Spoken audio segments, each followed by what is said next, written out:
হযরতে খালিদ ইবনে ওলীদের বাড়িত ৭৯ বার যাওয়ার লগে লগে ৮০ নম্বর বার যখন নবীজি কদম রাখলা, হযরতে খালিদ ইবনে ওলীদে ফরমাইলেন, ইয়া রাসূলুল্লাহ, আপনি আমার বাড়িত প্রতিদিন মেহনত করিয়া কষ্ট করিয়া আইন আমারে আপনি ইসলামের সুশীতল ছায়ার তলে নেওয়ার লাগিয়া আজকে আমি খালিদ ইবনে ওলীদে আমার গোটা পরিবার সহ আপনার হাতের মাতে আত্মসমর্পণ করিয়া আমি সাইয়ার আপনার হাতের মধ্যে আমার হাত রাখিয়া বয়স গ্রহণ করিয়া আমি ইসলাম ধর্ম গ্রহণ করতাম। হৌ সুবহানাল্লাহ।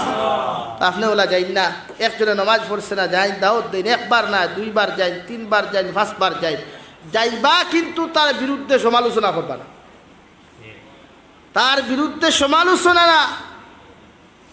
আপনার খাম দাওয়াত দেওয়া, আপনি উম্মতি মুহাম্মদের খাম কিতাবাই দাওয়াত দেওয়া, তার বিরুদ্ধে সমালোচনা করার অধিকার ইসলাম আপনাকে দেয় নাই। আপনি দাওয়াত দেন, বুঝানেওয়ালাকে আল্লাহ।